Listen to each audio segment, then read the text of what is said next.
ഇന്നലെ reporter TV സംപ്രേഷണം ചെയ്ത അശ്വമേധത്തിലെ KK ശൈലജ ടീച്ചറുമായിട്ടുള്ള അഭിമുഖം, വടകരയിലെ LDF സ്ഥാനാർത്ഥിയുമായിട്ടുള്ള അഭിമുഖത്തിലെ ഒരു ഭാഗം അടർത്തിയെടുത്ത് ചില കേന്ദ്രങ്ങൾ തെറ്റായ രീതിയിൽ പ്രചരണം നടത്തിയതും ഞങ്ങളുടെ ശ്രദ്ധയിൽപ്പെട്ടു. അതിലൊരെണ്ണം, ഈ LDF സ്ഥാനാർത്ഥിയെ KK ശൈലജ മുസ്ലിം വിഭാഗത്തിലുള്ളവരെ മുഴുവൻ വർഗീയവാദികളാണ് എന്ന് അടച്ചാക്ഷേപിക്കുന്നു എന്ന തരത്തിൽ ചില ഭാഗം കട്ട് ചെയ്ത് പ്രചരിപ്പിക്കുന്നത് നമ്മുടെ ശ്രദ്ധയിൽപ്പെടാൻ ഇടയായി. അവരെന്താണ് പ്രചരിപ്പിച്ചത് എന്ന് നമുക്ക് ആദ്യം കാണാം. മുസ്ലിമിലെ ഭക്തരെ സംബന്ധിച്ചിടത്തോളം അവരാർക്കെങ്കിലും എതിരൊന്നുമല്ല. എല്ലാറ്റിനകത്തും കുറച്ച് വർഗീയവാദികളൊക്കെ ഉണ്ട്. എന്നാൽ മുസ്ലിം ജനവിഭാഗം ആകെ വർഗീയവാദികളാ.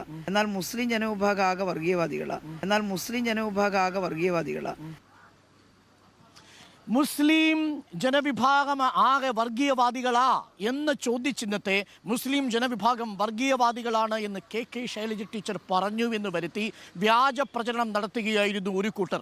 അവരോട് നമുക്കൊന്നേ പറയാനുള്ളൂ, നിങ്ങൾ യഥാർത്ഥത്തിലുള്ള ഈ ദൃശ്യം ഒന്ന് കാണണം, അതുകൂടി കേൾക്കൂ. മുസ്ലിമിലെ ഭക്തരെ സംബന്ധിച്ചിടത്തോളം അവരാർക്കെങ്കിലും എതിരൊന്നുമല്ല. എല്ലാറ്റിനകത്തും കുറച്ച് വർഗീയവാദികളൊക്കെ ഉണ്ട്. എന്നാൽ മുസ്ലിം ജനവിഭാഗം ആകെ വർഗീയവാദികളാ.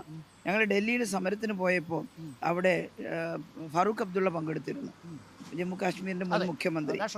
അതെ, ഞങ്ങളുടെ സമരത്തിൽ അഭിവാദ്യം ചെയ്യാൻ അദ്ദേഹം വന്നു. അദ്ദേഹം നടത്തിയൊരു പ്രസംഗമുണ്ട്, എനിക്ക് വളരെ ആവേശം തോന്നി കേട്ടിട്ട്. തുടങ്ങിയത് തന്നെ അയാൾ പറഞ്ഞത്, I'm proud to say that I'm a Muslim but I'm not a Pakistani, I'm an Indian Muslim. അത് പറയുമ്പോൾ നമുക്കുണ്ടാവുന്ന ഒരു ഇന്ത്യ എന്ന് പറയുന്ന ഫീൽ ഉണ്ടല്ലോ. ആ മുസ്ലിം ഇന്ത്യൻ പൗരനല്ല എന്ന് പറയാൻ നമുക്ക് അവകാശമില്ലല്ലോ. അതുകൊണ്ട് അതുപോലെ ഹിന്ദു ഇന്ത്യൻ ഹിന്ദുവാണ്, ക്രിസ്ത്യാനി ഇന്ത്യൻ ക്രിസ്ത്യാനിയാണ്. അതിനകത്ത് വേർതിരിവുണ്ടാകരുത് എന്നുള്ളതാണ് പറയുന്നത്. അത് പറയാൻ പോലും കോൺഗ്രസിന് കഴിയുന്നില്ല എന്നുള്ളതാണ്.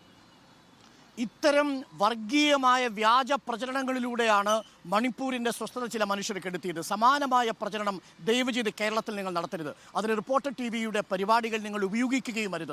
വ്യാജ വാർത്തകളെ കരുതിയിരിക്കണമെന്ന് മാത്രമേ നമ്മൾ പറയാനുള്ളൂ. ഒരു തെരഞ്ഞെടുപ്പിനെ നേരിടേണ്ടത് സ്വതന്ത്രവും നിർഭയമായുമാവണം. അവിടെ വസ്തുതകൾ പറഞ്ഞുകൊണ്ട് നിങ്ങൾ നേരിടൂ. ജനങ്ങളും നമ്മളും ഒക്കെ നിങ്ങൾക്കൊപ്പമുണ്ടാവും. വ്യാജ പ്രചരണങ്ങളിലൂടെ നിങ്ങൾ തകർക്കാൻ ശ്രമിക്കുന്നത് റിപ്പോർട്ടറിൻ്റെ വിശ്വാസ്യതയാണെങ്കിൽ നിങ്ങൾക്ക് തെറ്റി.